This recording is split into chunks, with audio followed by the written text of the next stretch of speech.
Praise the Lord.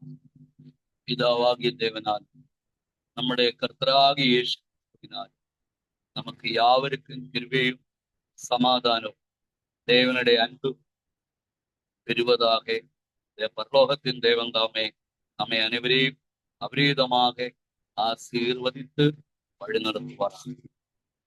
நல்ல நாளுக்காக மறுபடியுமாக தேவனை ஸ்துதிக்கிறேன். நம்முடைய தேவன் நல்லவர், அவர் கிருபா என்றும் உள்ளது. நம்முடைய வாழ்க்கையில நாள்ல அவர் நமக்கு கொடுத்த நேரங்களையும் காலங்களையும் அவருடைய ராஜ்யத்தின் மகிமைக்காக செயல்படுத்தும்படி பரலோகத்தின் தேவன் தாமே நம்மை இம்மட்டுமாக வழிநடத்தினருக்காக ஸ்தோத்திரம். இன்னும் அநேகர்கள் இந்த மீட்டிங்கில கலந்து கொள்ளவில்லை. இருந்தாலும் கலந்து கொண்டிருக்கிற ஒரு சிறுவராயிருந்தாலும் தேவன் அவருடைய எல்லாவரையும் அபரீதமாக ஆசீர்வதிப்பாராக. தொடர்ந்தும் தேவனுடைய கூடுகை விடாதபடி தேவ சமூகத்திலே உற்சாகமாக தேவனுடைய நாமத்தின் மகிமைக்காக நாம் ஒன்று கூடி தேவனுடைய ராஜ்யத்தை கட்டி எழுப்புவோம்.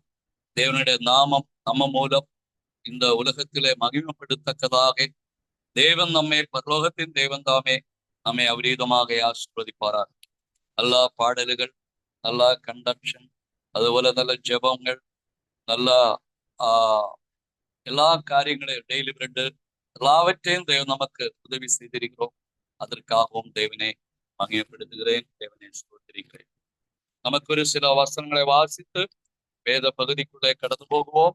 அது 1 பேதுருவின் புஸ்தகம் 2ஆம் அதிகாரத்துடைய 7ஆம் வசனத்தை அதை யாராவது படிக்க முடியுதுன்னா படியுங்களேன், இல்லைன்னா நானே படிக்கிறேன். 1 பேதுரு 2ஆம் அதிகாரம் அதுல 7ஆம் வசனம். ஆகையால் விசுவாசிக்கிற உங்களுக்கு அது வெளியேற பெற்றது.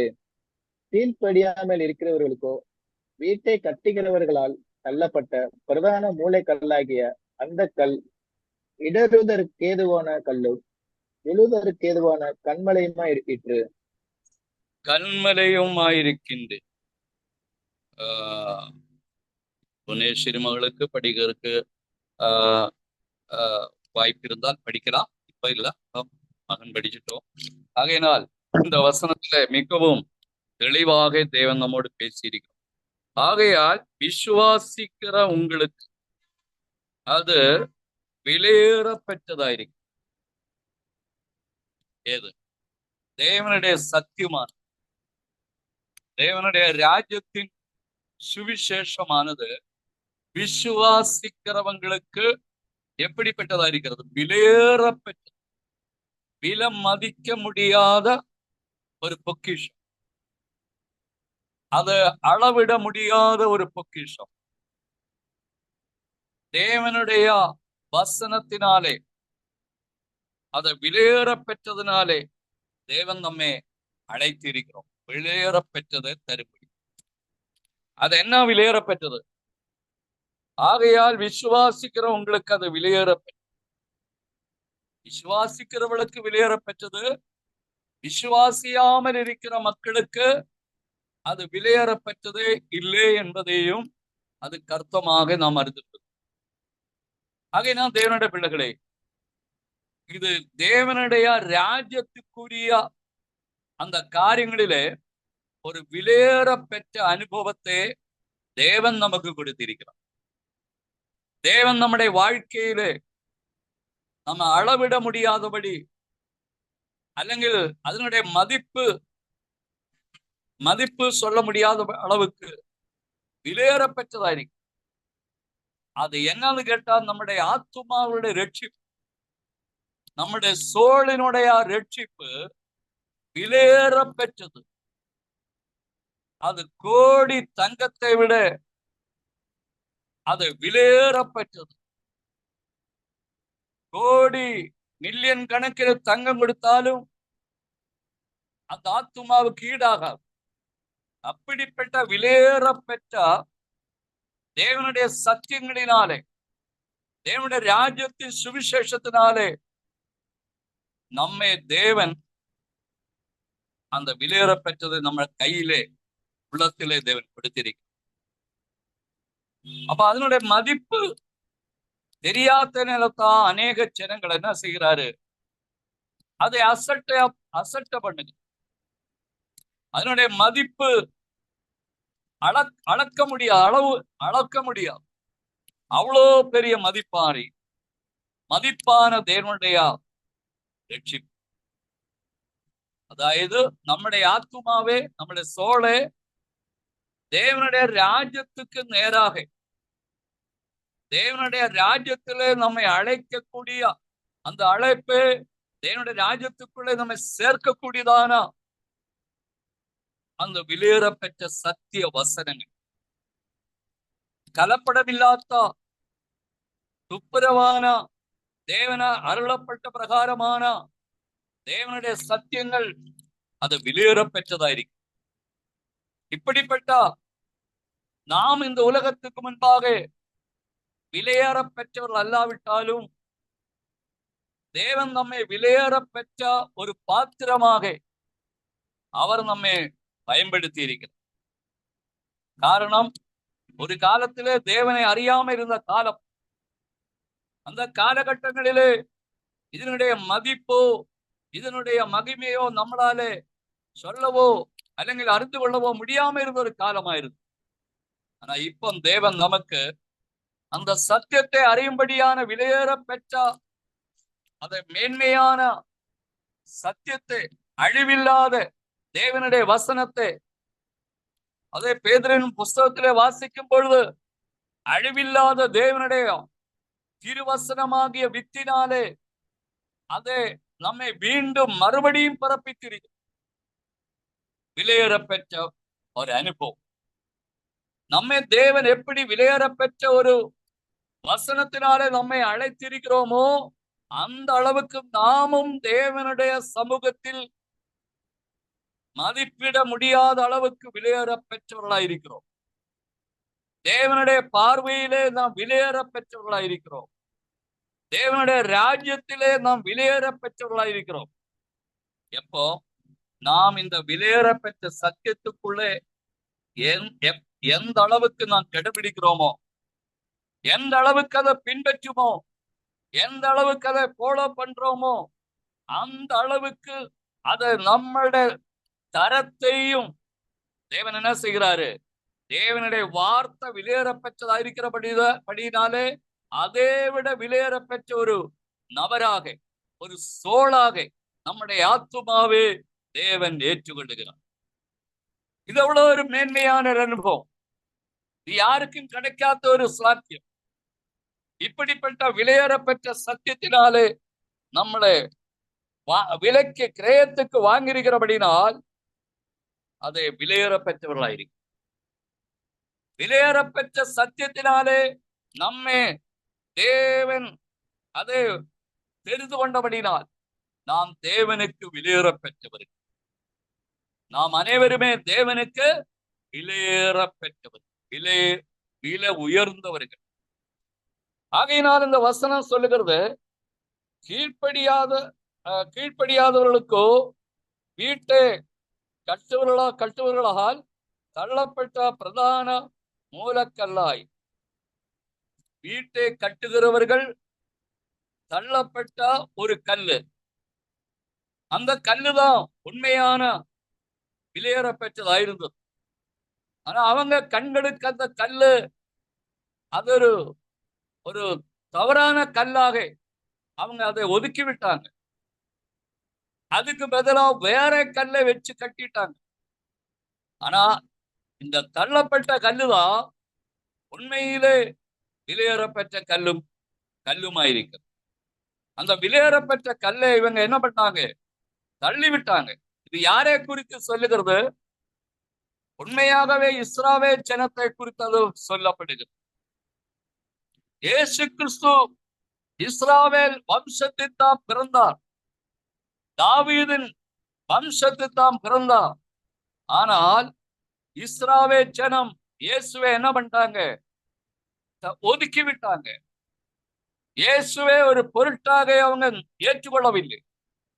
அவர் தேவனுடைய குமாரன் என்று சொல்லியும் அந்த பிரதான ஆசாரியர்களுக்கோ வேத பண்டிதர்களுக்கோ வேத ஞானிகளுக்கோ தேவாலயத்திலே ஊழியர் செய்கிற முக்கியமான ஊழியர்களுக்கோ இயேசுவே அதை சரியான திசையிலே அவர்கள் அறியாமல் போய்விட்டார்கள், புரிந்து கொள்ளாமல் போய்விட்டார்கள். ஆகையினால் இயேசு விலையேறப்பெற்ற ஒரு கல்லா இருந்தது. அந்த கல்லே அவங்க என்ன பண்ணாங்க, அந்த வசனம் வாசிக்கும் பொழுது கீழ்ப்படியாதவர்களுக்கும் அந்த யூத ஜனங்கள், இஸ்ராவேல் மக்கள் தேவனையும் தேவனுடைய வார்த்தைக்கும் தேவனுடைய குமாரனாய கிறிஸ்துவுக்கும் அவங்க என்ன செய்யவில்லை, கீழ்ப்படியாமல் போனா. கீழ்ப்படியாமல் போனதுனால தான், அவங்க கீழ்ப்படியாம இருந்ததாலே நமக்கு இந்த கல்லு மேன்மையான கல்லாய் மாறிவிடும். அவங்க அதை ஒதுக்கிய கல்லு, அவங்க தள்ளப்பட்ட கல்லு. அந்த கல்லு இன்னைக்கு புறஜாதிகளாயிருந்த நமக்குள்ள இந்த கல்லு மேன்மையாக காணப்படும். புறஜாதிகள் சொல்லும் பொழுது தேவனை அறியாம இருந்த ஒரு காலகட்டத்தில் அந்த ஒரு லெவலில் இருந்து நம்மை இந்த கல்லோடு சேர்த்து நம்மையும் கட்டும்படியாக, அப்படி சொல்ல போனால் இயேசு கிறிஸ்து மூலக்கல்லு, அப்போஸ்தலர்கள் அதிலே சேர்க்கப்பட்ட கல்லுகள், அதுக்கு மேலே இருக்கிற கல்லுகளாக தேவன் நம்மை இந்த காலங்களிலே தெரிந்து கொண்டார். நம்மையும் உலகம் நம்மை ஒதுக்கிவிட்ட கல்லுகள் தான், வேண்டாம் சொல்லி உதறிய கல்லுகள் தான், தள்ளப்பட்ட கல்லுகள் தான். இயேசுவை எப்படி யூதர்கள் அதை தள்ளினார்களோ அதே போல நாமும் நம்முடைய வாழ்க்கையில் அநேக நேரங்களிலே ஒதுக்கப்பட்ட கல்லுகளாயிரும் நம்மை. எந்த ஒரு அதே தகுதியில்லாத கல்லுகளாயிரும் நம்மை இயேசு கிறிஸ்து அந்த மூலக்கல்லோடு அப்போஸ்தலர் அஸ்திபாரத்தின் பேர் தேவன் நம்மை கட்டி எழுப்பி தேவனுடைய வீடாக, தேவனுடைய ஆலயமாக, தேவன் தங்கக்கூடிய ஒரு இடமாக நம்மை அனைவரையும் பிதாவாகிய தேவன் கிறிஸ்துவிலூടെ தெரிந்து கொள்ளப்பட்டார். ஒருபட்ச குடும்பத்திலிருந்து நம்மை ஒதுக்கி விட்டிருக்கலாம், அல்ல ஊரில் நம்மை ஒதுக்கி விட்டிருக்கலாம், சொந்த பந்தங்கள் மத்தியில் நம்மை ஒதுக்கி விட்டிருக்கலாம். இப்படிப்பட்ட கல்லுகளாயிரும் நம்ம இன்னைக்கு கிறிஸ்துவோடு இணைக்கப்பட்ட கல்லாக, அப்போஸ்தலரோடு இணைக்கப்பட்ட கல்லாக. இது வெறும் ஒரு காரியம் அல்ல.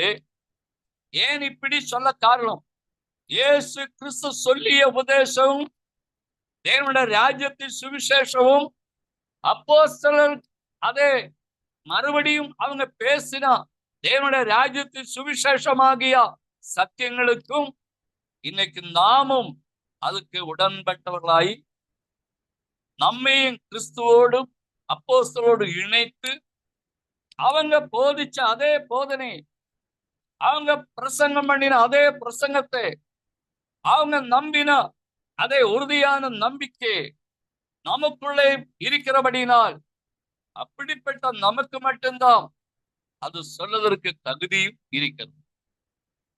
ஏன் சொல்றதுக்கு, நம்மை கிறிஸ்துவிலூടെ அப்போஸ்தலர் மூலமா அப்போஸ்தலருடையும் நம்மை அவருடைய உபதேசங்களிலே நம்மை சேர்த்து கட்டப்பட்டிருக்கிற கல்லுகளும்.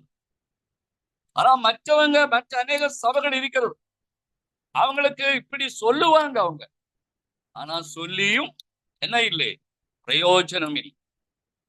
அந்த வார்த்தைகளுக்கு எந்த ஒரு முக்கியத்துவம் இல்லை. காரணம், அவங்க தேவனுடைய ராஜ்யத்தையும் பிதாவாகிய தேவனையும் மறைத்து அதை வெளிப்படுத்தாதபடி அதை மறைக்கக்கூடிய ஒரு பொல்லாத சத்ருனுடைய பிடியில அவங்களுடைய போதனைகளும் அவங்களுடைய சபைகளும் அவங்களுடைய கூட்டங்களும் அவங்களுடைய எல்லா காரியங்களும் அப்படி அமைஞ்சிருக்கு. அதனாலதான் கிறிஸ்துவுக்கும் அப்போஸ்தலருக்கும் நமக்கும் என்ன உண்டு, ஒரு ஐக்கியம் இருக்கிறது. ஆனா அவங்களை ஐக்கியம் இருக்குன்னு சொல்லுவாங்க, இவங்க சொல்லியும் பிரயோஜனம் இல்லை. காரணம் என்னன்னு கேட்டால் பிதாவை அவங்க மறைக்கிறாங்க. தேவனுடைய ராஜ்யத்தின் சுவிசேஷத்தை அறிவிக்கிறது இல்லை. இதெல்லாம் நாம பார்க்கும் பொழுது நம்மை தேவன் இப்படிப்பட்டதான சத்தியங்களுக்குள்ளே கொண்டு வந்து கிறிஸ்துவோடும் அப்போஸ்தலரோடும் இணைக்கப்பட்டது மட்டுமல்ல, பிதாவாகிய தேவனோடு கிறிஸ்துவனோட நாம பயணிக்கக்கூடிய ஒரு நல்ல சாக்கியத்தை கிறிஸ்து மூலம் தேவன் நமக்கு கொடுத்திருக்கிறார். அதனால இந்த வசனம் மிகவும் தெளிவாயிருக்கிறது. கீழ்ப்படியாதவர்களுக்கோ வீடு கட்டுவர்களால் தள்ளப்பட்ட பிரதான மூலக்கல்லாகிய அந்த கல், பிரதான மூலக்கல் அது இயேசு கிறிஸ்து. யூதர்கள் அவர்களை தள்ளிவிட்டார்கள். யூதர்கள் அவரை ஏற்றுக்கொள்ளவில்லை. தச்சனுடைய மகன் அல்லவா, இவருடைய தாய் மரியாள் அல்லவா, இவருடைய சகோதர சகோதரர்கள் எல்லாம் நம்ம கூட இருக்கிறது. இப்படி இருக்க பட்சத்துல நாம் பிதாவு, என் பிதாவு உங்கள் தேவன் தான் என் பிதாவுன்னு இவர் சொல்றாங்க. இது எவ்வளோ எப்படி நம்புறது என்று சொல்லி இயேசுவை அவங்க அற்பமாக நினைச்சான், தள்ளப்பட்ட கல்லாக நினைச்சான். ஆகையினால் இது யாருக்கு தள்ளப்பட்ட கல்லாக மாறிவிடுகிறது? கீழ்ப்படியாதவர், சத்தியத்துக்கு கீழ்ப்படியாதவர்களுக்கு. அன்னைக்கு யூதர்கள் அப்படி இருந்தது. யூதர்கள் மட்டுமில்லை, இன்னைக்கு கிறிஸ்தவர்களா இருக்கிற அநேகர்கள் தேவனுடைய சத்தியத்துக்கு கீழ்ப்படியாமல் இருக்கிறோம். அப்படி கீழ்ப்படியாமல் இருக்கிற பட்சத்தில் அவர்களுக்கு இந்த கல் என்னாக மாறிவிடுகிறது? அதை கீழ்ப்படியாதவர்களுக்குள்ளாக வீட்டை கட்டுகிறவர்களால் தள்ளப்பட்ட பிரதான மூலக்கல்ல இந்த கல், தள்ளப்பட்ட கல், அது மூலக்கல்லா இருக்கு. ஒரு கட்டிடத்துக்கு மூலக்கல் பவுண்டேஷன் கல். அந்த கல்லுதான் கிறிஸ்து. கிறிஸ்துவின் அஸ்திவாரத்தின் மேல் சபையை கட்ட வேண்டும். அதுதான் பேதுருவிடத்தில் சொன்னான், நான் என்னுடைய சபையை கட்டுவேன், பாதாளத்தின் வாசல்கள் அதை மேற்கொள்ள முடியாது. பாதாளத்தின் வாசல்கள் அநேகம் இருக்கும், ஆனா என்ன செய்ய முடியாது? தேவனுடைய ராஜ்யத்தை மேற்கொள்ள முடியும். தேவனுடைய ராஜ்யத்தை மேற்கொள்ள முடியாது. ஒரு சிறு கூட்டமாயிருந்தாலும் நாம் தேவனுடைய சமூகத்திலே மூலக்கல்லான கிறிஸ்துவோடு இணைக்கப்பட்டிருக்கிறபடினால் நம்மை சத்ருவும் மேற்கொள்ள முடியும். நாம் அந்த அளவுக்கு நடந்து கொள்ள வேண்டும். நாம் அந்த அளவுக்கு செயல்படுத்திக் கொள்ள வேண்டும் நம்மளே. இப்படி நாம் பண்ணும் பொழுது எந்த பொல்லாத சத்ருவும், பாதாளத்தின் வாசல்களும், பாதாளத்தில் அநேக வாசல்கள் உண்டு, சாத்தானுடைய அநேக வாசல்கள் இருக்கிறது, அநேக வழிகள் இருக்கிறது, சாத்தானுடைய அநேக உபதேசங்கள் இருக்கிறது, சாத்தானுடைய அநேக கற்றுக் கொடுக்கலும் போதனைகளும் இருக்கிறது. அப்போ பாதாளத்தின் வாசல்கள் நம்மை மேற்கொள்ளாதபடி அந்த வாசல்கள் என்ன பேசுறார்? பாதாளத்தின் வாசலுடைய உபதேசம் என்ன? பாதாளத்தின் வாசலுடைய கற்றுக் கொடுக்கல் என்ன? அவங்களுடைய பிரசங்கம் என்ன என்று நன்றாக நாம் புரிந்து அதை நாம் என்ன செய்ய வேண்டும்? அதோடு இணைக்கப்படுவதற்காக அல்ல, அது கேட்க கூட நாம் நிற்க கூடாது. காரணம் என்னன்னு கேட்டா, ஏதன் தோட்டத்திலே ஏவாள் போய் சாத்தானுடைய போதனையை ஏற்றுக்கொண்டதினாலே, கேட்டதினாலே, காதிலே உள்வாங்கியதினாலே என்ன நடந்தது? அவருடைய வாழ்க்கையில் பெரிய தோல்வியை சந்திக்க வேண்டியதான சூழ்நிலை ஏற்படும். அப்போ நாம் அநேக நேரங்களிலே மற்ற உபதேசங்களை கேட்பதற்கு ஒருபட்சே நம்ம உபதேசம் போல் இருக்கும், நம்முடைய போதனை போல் இருக்கும். அப்படி இருக்கும் பொழுது ஏதோ 1-2 வார்த்தை அப்படி இருக்கு. அப்படி இருக்கும்போது நாம் என்ன செய்யும்? நாமும் தெரியாம இது கேட்டுக்கலாம் என்று சொல்லி மனதாரே நாம் கொஞ்சம் அப்படியே போய்விடுவார். ஆனா அப்படி போய்விடக்கூடாது. ஏவாள் அப்படிதான் போனா. ஃபர்ஸ்ட் ஒரு வார்த்தைக்கு போனா அடுத்த அடுத்த அடுத்த அடுத்த அநேக வார்த்தைகள் ஏவாளுக்கு தேவனே ஏவாளை பிரிக்கக்கூடிய வார்த்தை. தேவனையும் ஆதாம் ஆதாம் ஏவாளை பிரிக்கக்கூடிய வார்த்தைகள் அந்த இடத்துல புறப்பட்டு வருகிறது.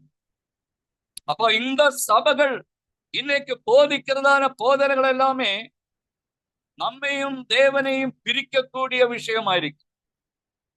அதனால தான் முதல் சங்கீதத்தில் கூட சொல்லி இருக்கிறது, துன்மார்க்கருடைய ஆலோசனையின்படி நடவாமலும் பாவிகள் உட்காரும் இடத்தில் உட்காராமலும், இப்படி அந்த வசனத்தை ஆரம்பிக்கிறோம்.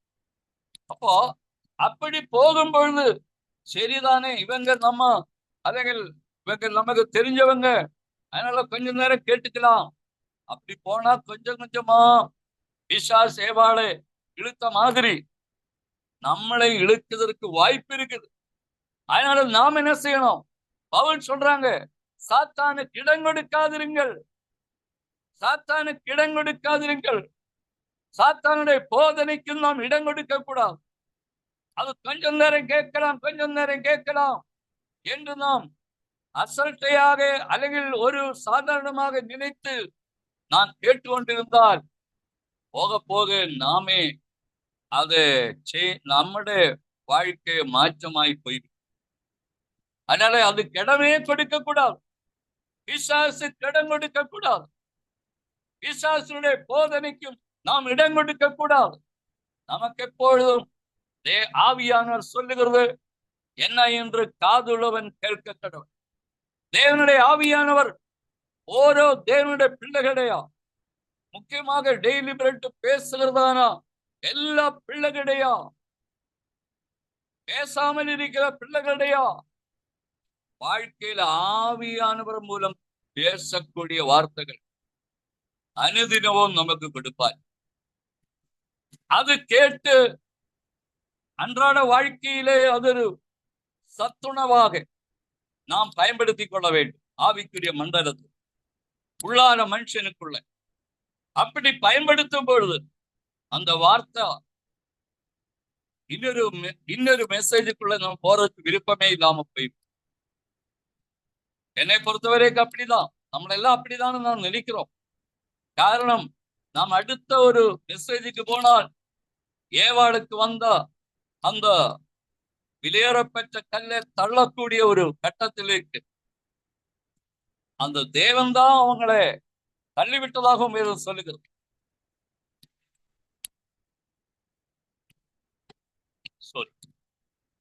இப்படிப்பட்ட சூழ்நிலைகள் நம்முடைய வாழ்க்கையில் வரலாம். காரணம், தேவனோடும் தேவனுடைய மகிமைக்குள்ள இருந்தா ஆதாம் ஏவாளுக்கு இப்படி சூழ்நிலை ஏற்பட்டிருந்தால் நாம சாதாரண மனிதர்கள் மகிமை அடைய தேவனுடைய வார்த்தைக்குள்ள நாம் கடந்து செல்லுகிறோம். ஆனா நம்மையும் பிசாசு தந்திரமாக இழுப்பா. அதற்காக நாம் இடம் கொடுக்காமல் ரொம்ப ஜாக்கிரதையாக நம்முடைய கிறிஸ்தவ வாழ்க்கையை நாம் பாதுகாத்துக் கொள்ள வேண்டும். இதுதான் தேவன் நமக்கு கொடுக்கிற உபதேசம். ஆகையினால் கீழ்ப்படியாதவர்களுக்கோ, கீழ்ப்படியாதவர்கள் இருக்கிறார், கீழ்ப்படிந்தவர்கள் இருக்கிறாங்க, அப்ப கீழ்ப்படியாத மக்கள் இருப்பார். நோவா காலத்திலும் அதுதான் நடந்தது. அநேகர் கீழ்ப்படியாமல் இருந்தாங்க. ஆனால் நோவா குடும்பம் மட்டும் பேழைக்குள்ளே பிரவேசித்தது. ஆனால் கடைசியில ஜலப்பிரளயத்திலும் தப்பிக்கும்படியாக அந்த கடைசி மூமெண்டிலே ஒரு சிலர்கள் பச்சாத்தபிச்சு தேவனிடத்திற்குடைய ஆத்மாவை ஒப்படைச்சு அந்த சிலுவையில் கள்ளன் எப்படி அது இயேசுவே இன்றைக்கு என்னை நினைத்தருளும் என்று சொல்லும் பொழுது, இன்றைக்கு நீ என்னோடு கூட அதே பரதீசில் இருப்பாய் என்று இயேசு அவனுக்கு தெளிவாக சொன்ன. இயேசுனுடைய போதனை அவன் கேட்கவில்லை. இயேசுவின் பின்னாடி ஒரு சீஷனாகவும் அவன் செயல்படவில்லை. ஒரே ஒரு செகண்ட் மட்டும்தான் அவனுக்கு கிடைச்சது. அதுவும் வேதனையில் துடிச்சு கொண்டிருக்கிறார் அந்த சிலுவையில் மட்டும்தான்.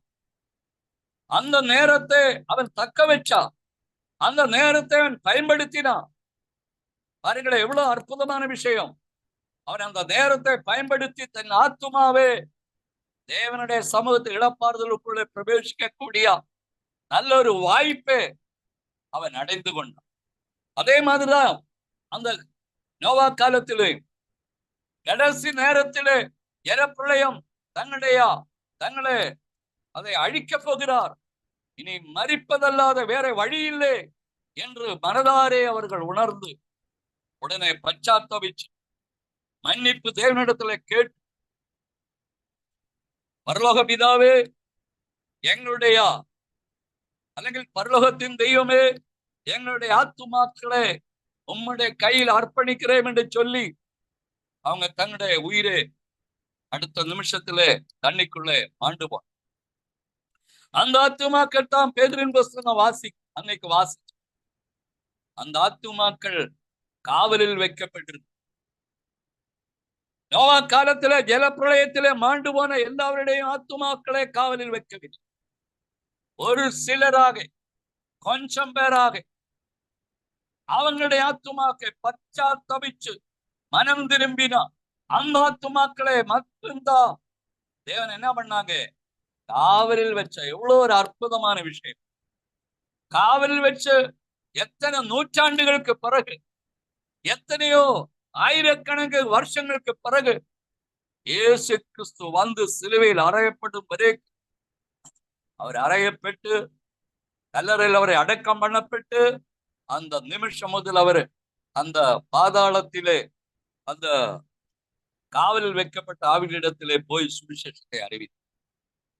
என்னுடைய பரிபூர்ணமான நிச்சயம் உறுதி என்னன்னு கேட்டா, இயேசு என்ன பிரசங்கம் பண்ணி இருக்கும், உண்மையிலே இயேசு பிரசங்கம் பண்ணியது தேவனுடைய ராஜ்யத்தின் சுவிசேஷம் தான். தேவனுடைய ராஜ்யத்தின் சுவிசேஷத்தை காவலில் வைக்கப்பட்ட மக்களுக்கு, ஆவிகளுக்கு போதிச்சார். அவங்க மனதாரே ஏற்றுக்கொண்டார். பாருங்களே, அவங்க வாழ்க்கையில் அந்த ஆத்துமாக்களை எல்லாம் கூட்டி கொண்டு போய் பிதாவினிடத்திலே பிதாவுக்கு முன்பாக காணிக்கையாக வைத்த பிறகு நமக்கு பரிசுத்தாவியே பிதாவினிடத்துல கேட்டு வாங்கி கொடுத்தார். இதுதான் அந்த நோவா காலத்தில் நடந்த ஒரு விஷயம். அப்போ கீழ்ப்படியாம இருந்த ஜனங்கள், இங்கேயும் அதுதான் சொல்லப்பட்டிருக்கிறது. கீழ்ப்படியாமல் போனவர்களுக்கோ வீட்டை கட்டுகிறவர்களால் தள்ளப்பட்ட பிரதான மூலக்கல்லாகிய அந்த கல் இடருக்கு ஏதுவான கல்லும் வீழுதற்கு ஏதுவான கண்மலையுமாயிருக்கும். இடரும்படியான ஒரு கல்லு யாரு? இயேசு கிறிஸ்து. யாருக்கு? கீழ்ப்படியாதவங்க. கீழ்ப்படியாதவங்களுக்கு இடரும்படியான ஒரு கல்லாயிருந்து, கீழ்ப்படிந்தவங்களுக்கோ என்னாக மாறிவிட்டா? விலையேறப்பெற்ற கல்லாய். கீழ்ப்படிந்தவனுக்கு விலையேறப்பெற்ற கல்லும், கீழ்ப்படியாதவங்களுக்கு அது மிகவும் இடர் அடையக்கூடியதான கல்லா. இன்னும் சொல்ல போனா வீழுதற்கேதுவான கண்மலையாயிற்று.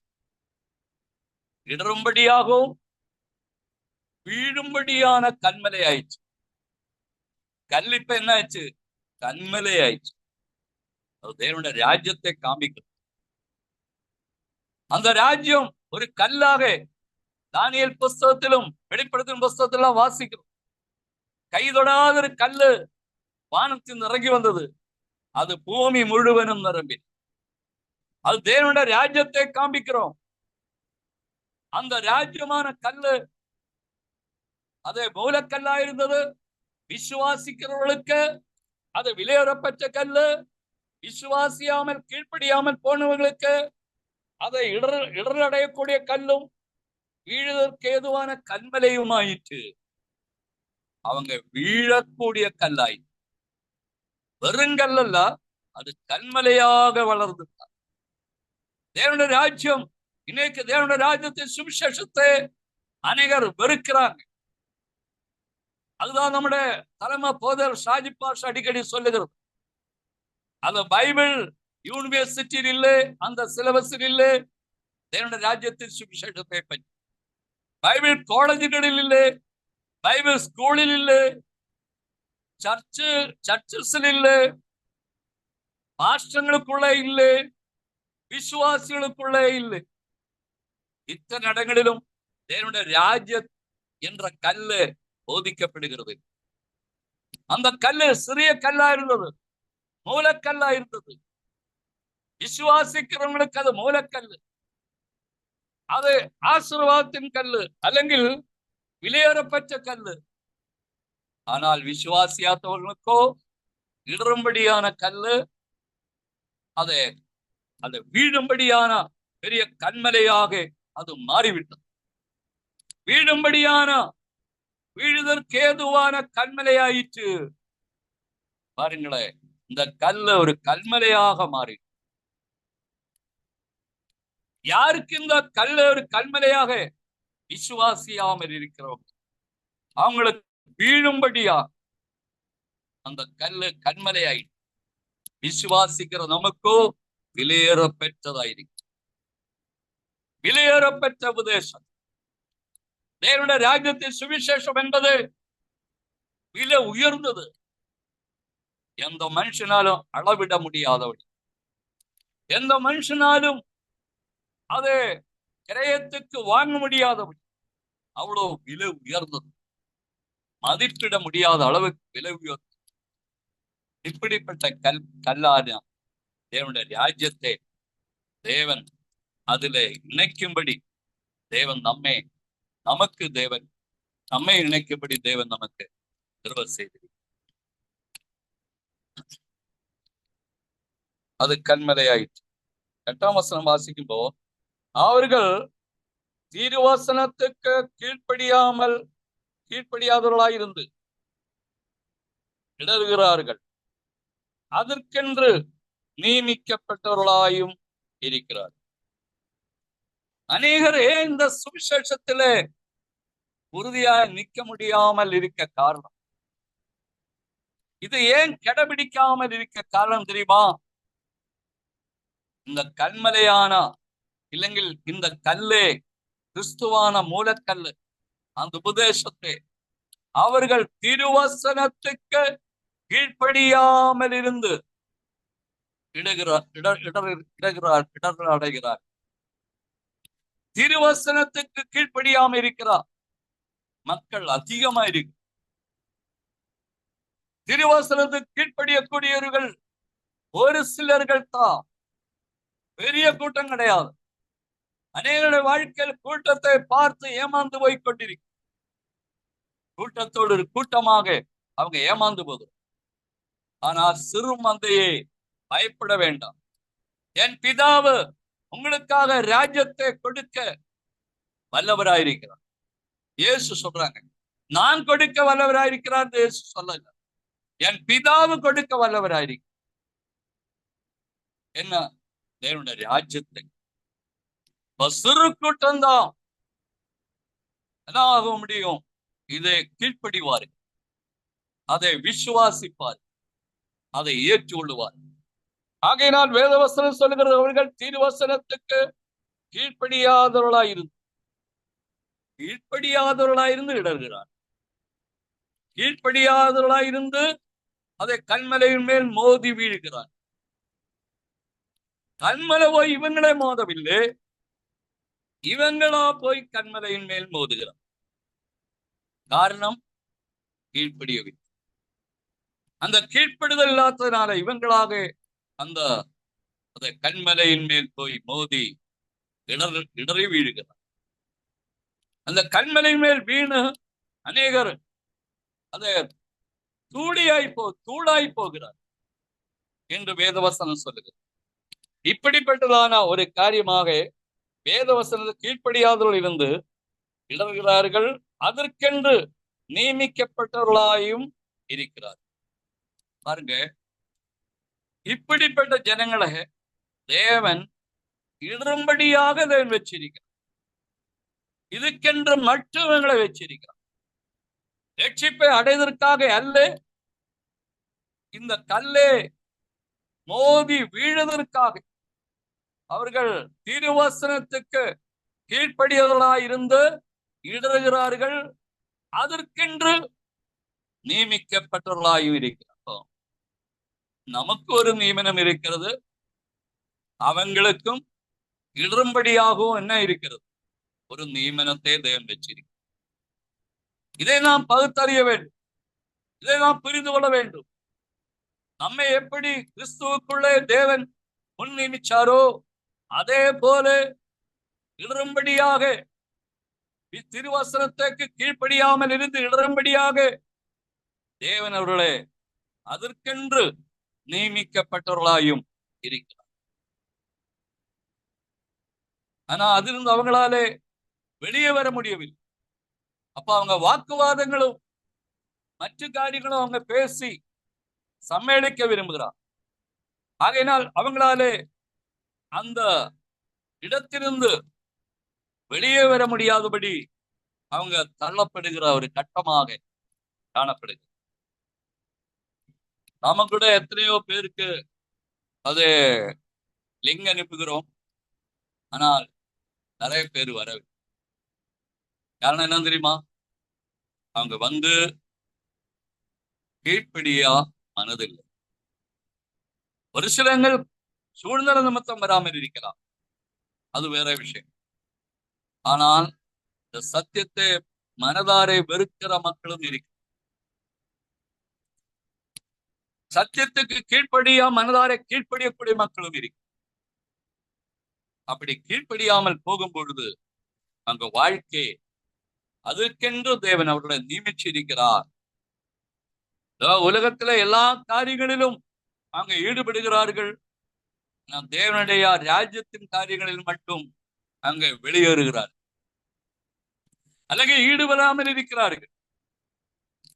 அப்படி அது மேல் நம்பிக்கை இல்லாம இருப்பார்கள். அது வேத வசனத்தில் நாம் படித்த வசனம் விலையேற பெற்றதாக அவங்க நினைக்காமல் இருக்கு. விலையேற பெற்றதாக அவங்க யோசிக்கிறது.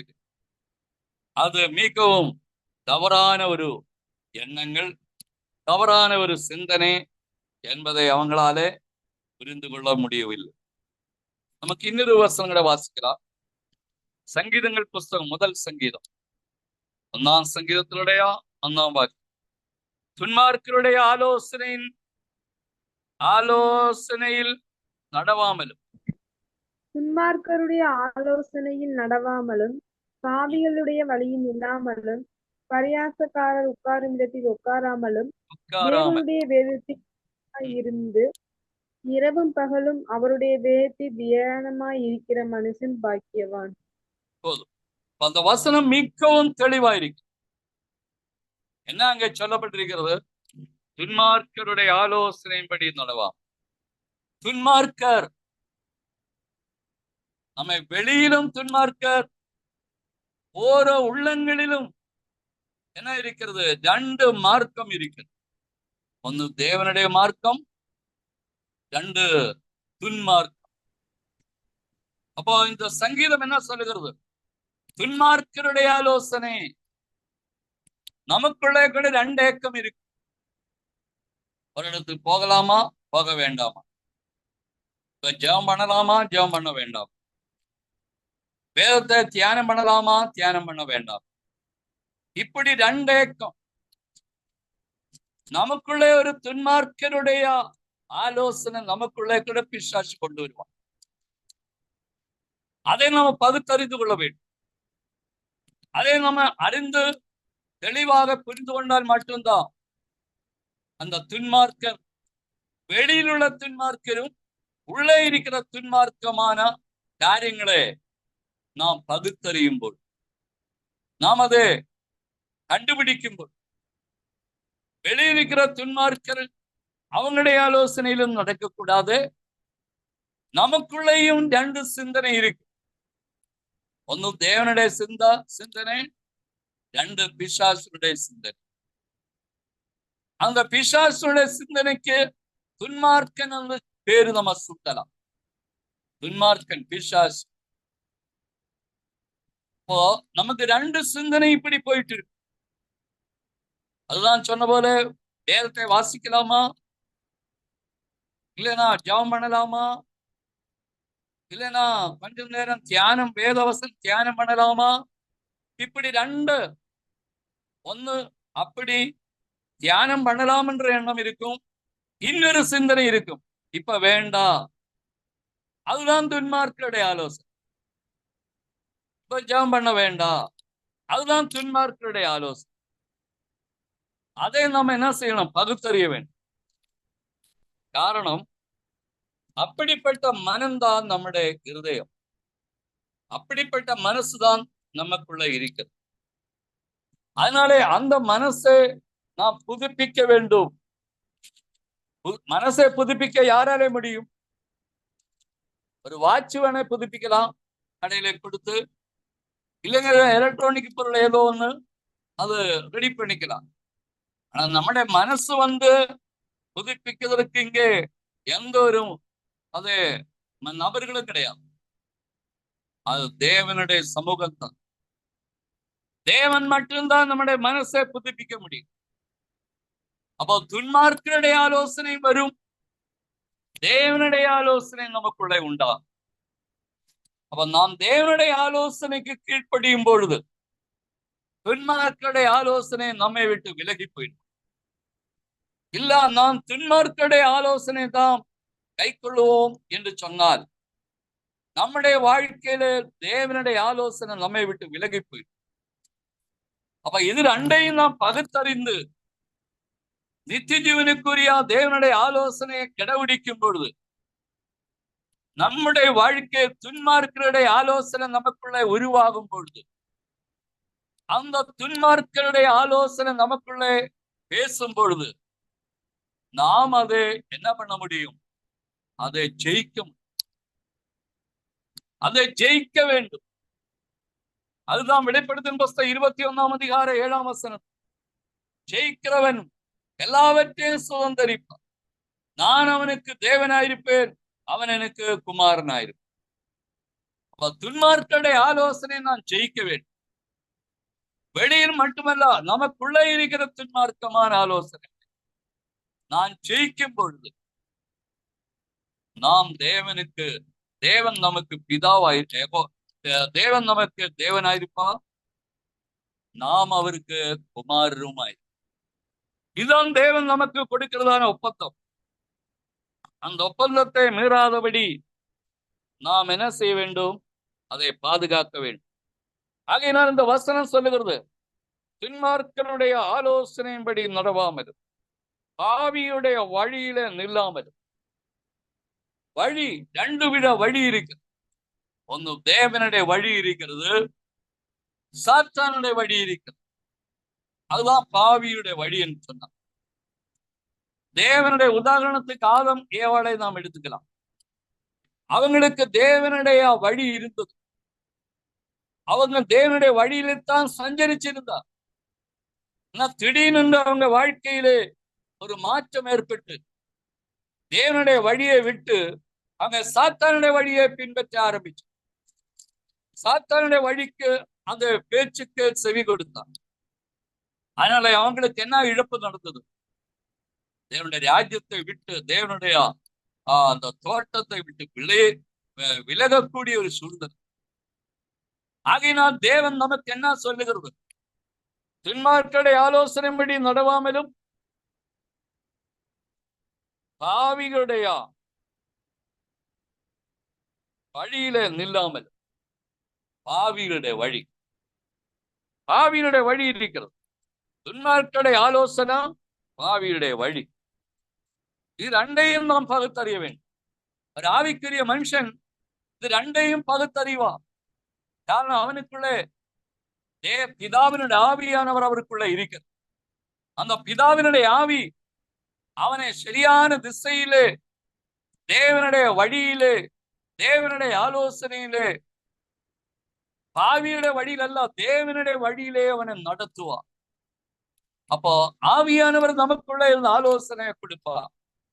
அந்த ஆலோசனை நாம ஏற்றுக்கொள்ளும் பொழுது அந்த துன்மார்க்கருடைய ஆலோசனைப்படி நடவாமல் பாவியுடைய வழியில் நில்லாமலும் நம்முடைய வாழ்க்கை தேவனுடைய சமூகத்திலே நான் காணும்படி உதவி செய்வோம். அது மட்டுமல்ல, இன்னொரு வசனம் அதிலே போடப்பட்டிருக்கிறது. பரிகாசக்கார் உட்காரும் இடத்திலே உட்காராமல். பரிகாசம் என்ன? பரிகாசம் தேவனுடைய வார்த்தையும் தேவனையும் பரிகாசப்படும். தேவனுடைய வார்த்தை பேசுகிறதான மக்களையும் உலகம் பரிகாசம் பண்ணுவா. அநேக கமெண்ட்கள் கமெண்ட் பாக்ஸ்ல நான் பார்த்திருக்கேன். உலகத்தார் பேசாத வார்த்தைகள், ஒரு புறஜாதி மக்கள் போலும் பேசாத வார்த்தைகள் அந்த தேவனுடைய மகனுக்கு நேராக பரிகாசமாக பேசுகிறார். இதை பார்த்திருக்கேன், கமெண்ட் பார்த்திருக்கேன். இப்படி நமக்கு ஒருத்தருக்கு இப்படி வருது. ஆகையினால் அந்த பரிகாசக்கார் உட்காரும் இடம் தேவனையும் தேவனுடைய ராஜ்யத்தின் சுவிசேஷத்தையும் தேவனுடைய ராஜ்யத்தின் சுவிசேஷத்தை போதிக்கிறதான நம்முடைய மக்களையும் உலகம் பரிகாசம் பண்ணுவா. அந்த பரிகாசக்கார் உட்காரும் இடத்துல நாம் என்ன செய்யக்கூடாது? உட்காரக்கூடாது. அதனால ஏதோ ஒரு ஹோட்டலுக்கு போகக்கூடாதுன்னு அர்த்தம் கிடையாது. ஆனா நம்முடைய எந்த ஹோட்டலுக்கு போனாலும் நாமளும் தேவனுமாக எப்பொழுதும் பேசிக்கொண்டே இருக்கும். சரிதானே? நாம் எங்கிருந்தால் எந்த நாட்டில் இருந்தாலும் நம்ம உள்ளம் தேவனோடு பேசிக்கொண்டே இருக்கும். அதுதான் நமக்கு, அதே தேவன் விரும்புகிறார். பரிகாசக்கார் அநேகம் இருக்கும், ஆனால் நாம் என்ன செய்கிறோம்? அதை பகுத்தறிந்து இதான் ஒரு தேவனுடைய பிள்ளையை பொறுப்பதை. ஆனா உலகம் நம்மளை பார்க்கும் பொழுது அற்பமாக இருக்கலாம். இவங்க கொஞ்சம் பேரு தானே, இவங்க ஒரு சபையா? எங்க சபையை வந்து பாருங்க, எவ்வளவு பெரிய பில்டிங்கு, எல்லாம் மியூசிக் செட்டு, எவ்வளவு பெரிய பாடல் குழு இருக்கிறது. இங்க பாடுறது கூட ஆள் இல்லையே, இருந்தாலும் 4 பேர் இருக்கிறோம். இது ஒரு சபையா? இப்படி பரிகாசம் பண்ணுவாங்க. ஏதுனாலே? தேவனையும் தேவனுடைய ராஜ்யத்தின் நிமித்தமாகும். அதான் நான் இடரடைய வேண்டாம், நான் சோர்ந்து போக வேண்டாம். காரணம், சிறு மந்தையே பயப்படா, என் பிதா உங்களுக்கு ராஜ்யம் கொடுக்க வல்லவராயிருக்கு, ஆயத்தமாயிருக்கு. இது அவருடைய ராஜ்யத்தை பெற்றுக் கொள்ளும்படி ஒரு சிறு மந்தைக்கு மட்டும்தான் தேவன் அனுமதி கொடுத்திருக்கிறார். அந்த சிறு மந்தை மட்டும்தான் தேவனுடைய ராஜ்யத்தை சுதந்திரிப்பார். அவங்கத்தான் இந்த உலகத்தை ஆளுவாங்க. இந்த உலகம் எல்லாம் புதிய வானம் புதிய பூமி ஆளுவாங்க. இப்படிப்பட்ட ஒரு மேன்மையான அதனுடைய மகிமையை யோசிச்சு பார்க்கும் எவ்வளவு பெருமையா இருக்கு, எவ்வளவு ஆசீர்வாதமான விஷயம். அப்படிப்பட்ட இடத்துல தேவன் நம்மை வச்சிருக்கிறோம். அதனால இந்த வசனம் சொல்லுகிறது, பரிகாசக்கார் உட்காரும் இடத்துல. கமெண்ட் போர்ட்ஸ்ல அநேக தவறான வார்த்தைகள் ஒரு தேவன், அது ஊழியக்காரங்களும் விசுவாசிகளும் போடுறாங்க. அந்த வார்த்தைகள் ஒரு விசுவாசிக்கோ ஒரு ஊழியக்காருக்கோ ஏற்றதான வார்த்தை. அப்ப இதுல நமக்கு என்ன நடக்கும் தெரியுமா? பரலோகத்தில் மிகுந்த அதே ஆசீர்வாதத்துக்கு நாம் சொந்தக்காராய் மாறும். உலகம் நம்மளை அப்படி பண்ணும் பொழுது பரலோக ராஜ்யத்திலே மிகுந்த ஆஸ்திக்கு சொந்தக்காராக தேவன் நம்மை பலனை அடையும்படி தேவன் நம்மை நியமிச்சிருக்கிறார். அதனாலதான் சோர்ந்து போகவே தேவன் நம்மோடு கூட இருப்பார். ஆகையினால் இந்த வசனத்திலே 2ஆம் வசனம் சொல்லுகிறது, தேவனுடைய வேதத்திலே பிரியமாயிருந்து இரவும் பகல் அவருடைய வேதத்தில் தியானமாயிருக்கிற மனுஷன் பாக்கியவான். நாம் எப்படி இருக்கணும்? 2ஆம் வசனம் தெளிவாக சொல்லியிருக்கு. தேவனுடைய வேதத்தில் பிரியமாயிருக்கு. உலகத்துல என்ன இருந்தாலும் சரி, இல்லாவிட்டாலும் சரி, நாம் தேவனுடைய வார்த்தையிலே பிரியம் வைக்க வேண்டும். அதனால்தான் இயேசு கிறிஸ்துவை தேவன் பார்த்து என்ன சொன்னா? பரலோகத்தின் தேவன், இவர் என்னுடைய பிரிய குமார், நேச, இவரின் நான் பிரியமன். இரவும் பகலும் தேவனுடைய வசனத்தை இயேசு, அதன் மேல் என்ன இருந்தது? வாஞ்சையா இருந்தது,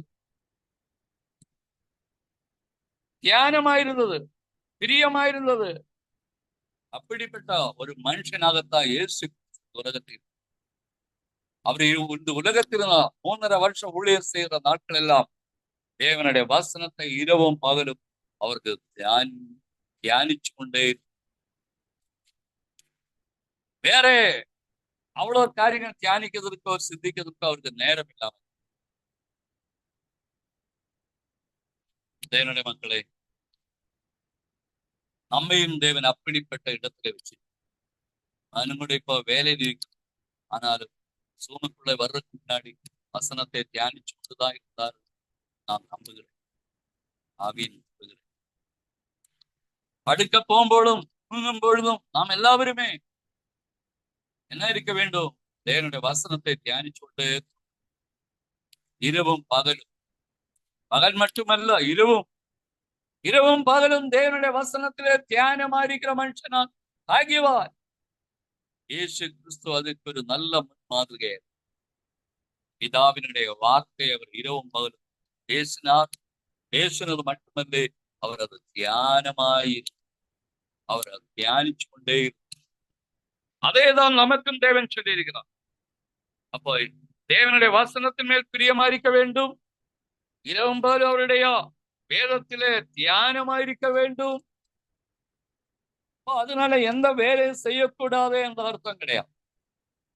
சமைக்கிற இடத்திலும் கூட, பாத்திரம் விளக்குற இடத்திலும் கூட, அது விவசாய வேலையில் இருக்கும்போது கூட, அல்ல ஃபேக்டரியில வேலை செய்யும்போது கூட நாம் தேவனுடைய வசனத்தை தியானிக்க முடியும், தேவனுடைய வார்த்தையை தியானிக்க முடியும். அதனால என்ன அர்த்தம்? உலக சிந்தனைகளை ஒண்ணுமே நம்மை அட்டாய்க்க பண்ணாதபடி, உலகத்தினுடைய எந்த ஒரு காரியம் நம்மை இழுத்து கொண்டு போகாதபடி இரவும் பகலும் வேதத்தை தியானமாயிருக்கும். இதயத்திலே வேத வசனங்களை தியானிச்சு கொண்டிருக்கும். அது நமக்கு ஒரு பாக்கியவானாக நம்மை மாற்றி, தேவனுடைய வசனத்தை இரவும் பகலும் தியானிக்கும் பொழுது ஒரு பாக்கியவானாய் மாற்றி. எங்கே பாக்கியவான்? பரலோகத்தின் தேவன் அவருடைய லிஸ்டிலே ஒரு பாக்கியவானே அவர் தெரிந்து கொள்ளுகிறார். நாம் அனைவருமே அனுதினமும், இரவானாலும் பகலானாலும், கூட்டம் இருந்தாலும் கூட்டம் இல்லாவிட்டாலும் நாம் என்ன செய்ய வேண்டும்? வேத வசனங்களை தியானிச்சு கொண்டே. நம்மோடு തന്നെ தேவனுடைய ஆவியானவர் பேசுகிறத காதுள்ளவன் கேட்க கடவுள் வசனத்தின்படி அனுதினமும் ஆவியானவர் நம்மோடு பேசும் பொழுது அதை கேட்க நாம் தயாராக, அது கேட்டு நம்முடைய வாழ்க்கையை இன்னும் மேலும் மேலும் தேவ சமூகத்திலே, ஆவிக்குரிய மண்டலத்திலே வளர்ச்சி அடையத்தக்கதாக நம்முடைய வாழ்க்கை தரத்தை நாம் மாற்றிக்கொள்ள வேண்டும். காரணம், பிசாசு வல்லாத்தவன். மக்களை வஞ்சிக்கிறதற்காக அவன் பல தந்திரங்களை பயன்படுத்துவான். அவனுடைய தந்திரத்திலே நாம் வீழ்ந்து விடாதபடி எச்சரிப்போடு கவனமாக, மிகவும் உற்சாகமாக தேவ சமூகத்திலே வேத வசனங்களை இரவும் பகலும் நாம் தியானிக்க நம்முடைய வாழ்க்கை தேவனுடைய ராஜ்யமாக மாறி, நாம் வாழ்கிற வாழ்க்கை தேவனுடைய ராஜ்யத்தில் போனவர்கள் இந்த பூமியில் இருக்கும் பொழுது தேவனுடைய ராஜ்யம் நமக்குள்ளே உருவாக முடியும். தேவனுடைய ராஜ்யத்துக்குள்ளே நான் சஞ்சரிக்க முடியும். தேவனுடைய ராஜ்யத்துக்குள்ளே நான் ஜீவிக்க முடியும். இந்த பூமியில்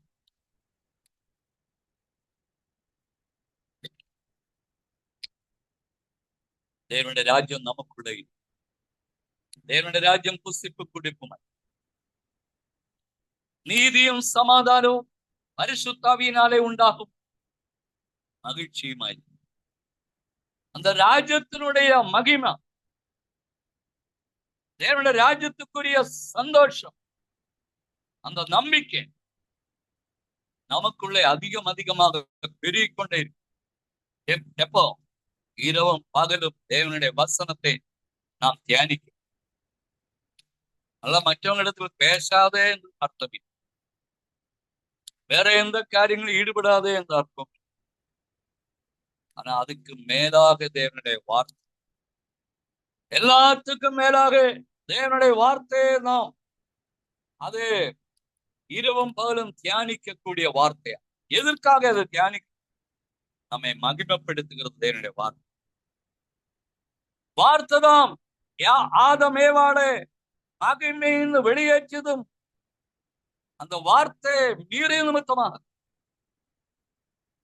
வார்த்தைக்குள்ளே தேவ மகிமை இருக்கிறது, வார்த்தைக்குள்ளே தேவனுடைய பிரசன்னம் இருக்கிறது, தேவனுடைய வார்த்தைக்குள்ளே தேவ சமாதானம் இருக்கிறது, தேவனுடைய வார்த்தைக்குள்ளே தேவனுடைய கிருபை இருக்கிறது, தேவனுடைய சத்தியங்களுக்குள்ளே தேவனுடைய ராஜ்யம் இருக்கிறது.